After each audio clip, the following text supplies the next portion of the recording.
cerchiamo di scrollarci un po' addosso l'area delle ferie che sono finite. Ormai siamo a fine dell'estate e stiamo avviandoci al ritorno alla vita di tutti i giorni, sia nei ritmi sia anche, bisogna dirlo, per le notizie. Però ci sono delle cose che non cambiano anche a distanza di mesi, anche con l'estate di mezzo, anche se le temperature in Sardegna sono ancora caldissime e ne parleremo anche in questa puntata. Ci sono delle tendenze che non vengono invertite certamente nel corso di un'estate né nel corso di un mese, ma sono la fotografia di una tendenza nazionale, oltre che appunto regionale, che avrà un fortissimo impatto nel presente ma anche e soprattutto nel futuro. Infatti la Sardegna è destinata, come tante altre regioni d'Italia, ad essere un luogo dove si pagano più pensioni e meno buste paga. Questo avviene perché la forza lavoro in Sardegna è sempre minore, sia a causa della denatalità, quindi c'è un aumento di persone che escono dal mondo del lavoro senza che poi ci sia un ricambio, perché banalmente le persone effettivamente mancano,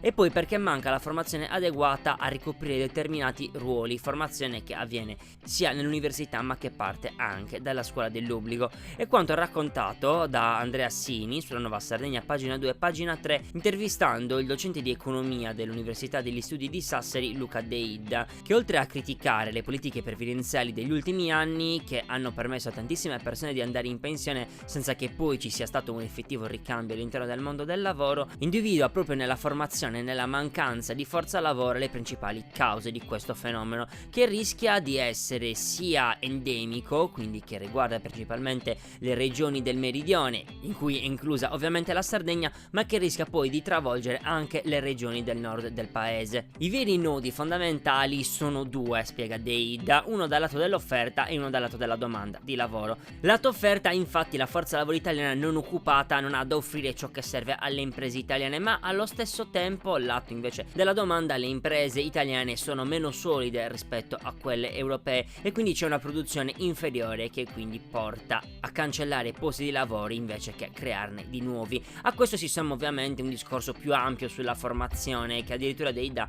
arriva a portare nei primi anni dello sviluppo dei bambini, ma senza entrare così tanto nello specifico e tornare così tanto indietro nel tempo, serve individuare quali possano essere le competenze utili da formare in un mondo del lavoro che è enormemente diverso rispetto anche a quello di soltanto 20 anni fa. La Sardegna, così come tante altre regioni più fragili del nostro paese, è maggiormente soggetta a questi cambiamenti e ne subisce in modo più violento gli effetti che si manifestano. Un'inversione di tendenza, oltre a essere possibile e soprattutto necessaria, non è semplice sicuramente, perché non c'è una ricetta prestabilita per riuscire a capire come non far andare definitivamente in crisi il nostro sistema pensionistico e allo stesso tempo aumentare la forza lavoro. Però uno dei primi modi per cercare di risolvere un problema è quello di individuarlo, il problema, rendersi conto che c'è effettivamente, che è causato da una serie di fattori e quindi poi piano piano andare a intervenire. Il tempo sicuramente non è tanto a disposizione, però ecco, siamo rientrati dalle ferie e quindi possiamo dire che possiamo iniziare a lavorare anche in tal senso. Io sono Alessandro Manno e vi do il quadro d'insieme di lunedì 26 agosto.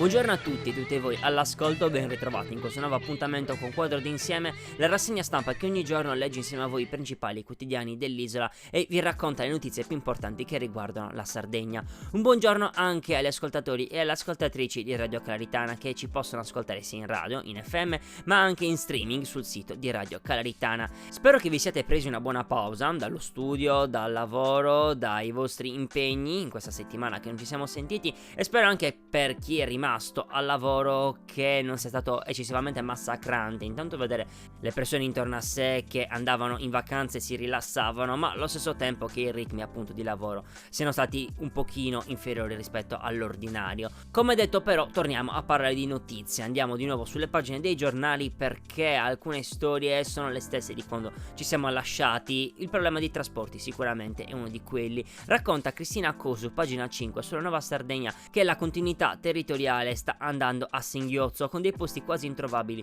nelle tratte tra Roma e Milano. È stata una settimana difficile per le tante persone che dovevano lasciare la Sardegna e che hanno avuto difficoltà a trovare biglietti in continuità territoriale. Questo perché gli slot disponibili all'interno dei voli erano soltanto concentrati negli ultimi voli di giornata, ad esempio quello delle 22:30 nella tratta tra Cagliari e Fiumicino, con il prezzo del biglietto in tariffa standard che si aggirava invece a 400 euro. Questo perché ovviamente all'interno degli aerei c'è una parte che viene venduta in continuità territoriale e una parte che viene invece venduta in regime, se così possiamo dire, ordinario. Nell'ultimo weekend appena trascorso, addirittura racconta Cosu, non c'erano collegamenti in regime di continuità territoriale con la penisola, né da Olbia né da Alghero. Ad esempio un volo che non è coperto dalla continuità territoriale, come può essere ad esempio un Olbia-Torino con volo TEA, arrivava a costare quasi 450 euro. Certo, qualcuno potrebbe obiettare che prendendo i voli all'ultimo minuto ovviamente questi costano di più, però c'è un tema di fondo, quello che i sardi hanno o meno diritto a muoversi liberamente,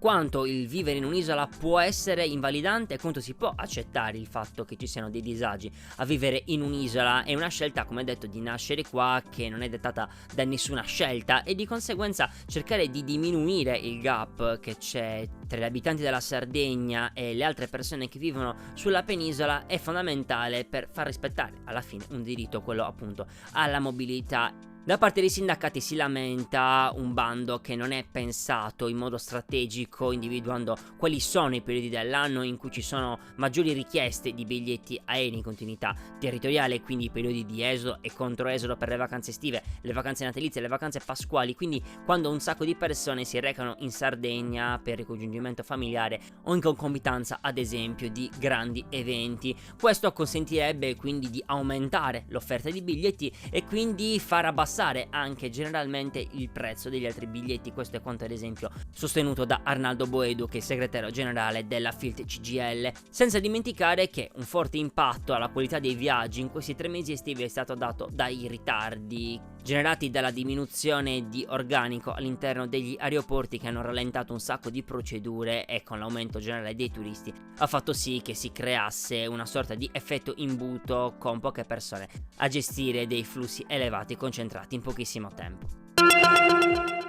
Andiamo su Sardinia Post per raccontarvi di un fenomeno che, se avete viaggiato nelle aree interne della Sardegna durante quest'estate, avrete notato sicuramente, ossia dell'ingiallimento precoce di gran parte degli alberi che si trovano nei boschi sardi, soprattutto nelle zone del Sarrabus Gerrei, dell'Ogliastra, della Gallura e in generale di tutta la costa orientale, che arriva poi anche sino alle vette del Supramonte. Il problema però, come raccontato in una nota dell'agenzia Forestas, che si occupa del patrimonio boschivo dell'isola, non si è osservato soltanto da quest'anno, ma addirittura è da almeno un lustro che il problema si manifesta, e che è stato appunto studiato e monitorato sia dagli esperti della Guardia Forestale sia dagli esperti delle varie agenzie regionali e delle università sarde. Le cause di questo ingiallimento precoce, se così possiamo definirlo, sono ingovernabili a livello regionale. Parliamo infatti di cambiamenti climatici in primis, dovuti all'innalzamento delle temperature, all'aumento dell'inquinamento, che per i boschi si traduce in 3 minacce: il disseccamento e l'indebolimento dei rami, gli incendi e l'esposizione maggiore agli attacchi di funghi e altri microrganismi che possono danneggiare il fusto e le foglie. Inoltre spiega Forestas che la siccità e anche le minori piogge stagionali sono tra le principali cause del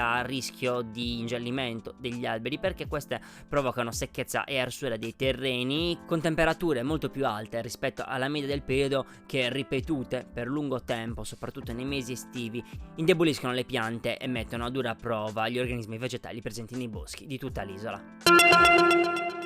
E parliamo purtroppo di cronaca, parliamo nuovamente di incidenti stradali e torniamo indietro alla giornata di sabato, dove ha perso la vita un giovane di assemi di 24 anni, Michele Murenu, agente del Corpo Forestale, che si dirigeva insieme a una collega a Villa Peruccio, dove era in corso un incendio. Sono ancora in corso tutti gli accertamenti per capire come il mezzo del Corpo Forestale si sia ribaltato e sia entrato in cunetta. Probabilmente la persona alla guida, la collega di Murenu, Federica Molas, 29 19 anni di Casillas ha perso il controllo del mezzo in una dinamica che è stata poi fatale per Moreno, che è morto in ospedale a Cagliari dopo poche ore. Proprio Federica Mulas è stata iscritta nel registro degli indagati con l'accusa di omicidio stradale, un atto che dalla procura è stato definito dovuto anche a garanzia dell'automobilista per consentire l'esecuzione di tutti gli accertamenti di legge. Sono tantissime le parole di cordoglio che sono arrivate sia dal mondo della politica sia soprattutto dai normali cittadini, dalle persone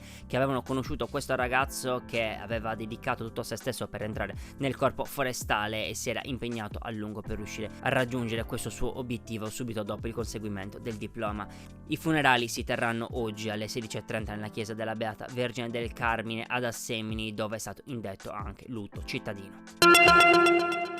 Proviamo a non chiudere con una notizia così triste come quella che vi abbiamo appena raccontato, proviamo a cambiare tema, parliamo di sport, perché oggi il Cagliari sfiderà alla Unipol Domus il Como nella seconda giornata di campionato. Gli ariani che arrivano in Sardegna dopo la sconfitta all'esordio per 3-0 contro la Juventus fuori casa, mentre i rossoblu di Davide e Nicola, aiutati anche dalla seconda gara in casa nel giro di una settimana, vogliono dare continuità alla buona prestazione contro la Roma, che ha portato un pareggio importante in apertura appunto di questo campionato. Tra i convocati tornano Viola e Mina, che dopo il turno di squalifica tornerà probabilmente a guidare la difesa rossoblù. Fischio d'inizio previsto per le ore 18:30, l'arbitro della partita sarà Marco Di Bello della sezione di Brindisi.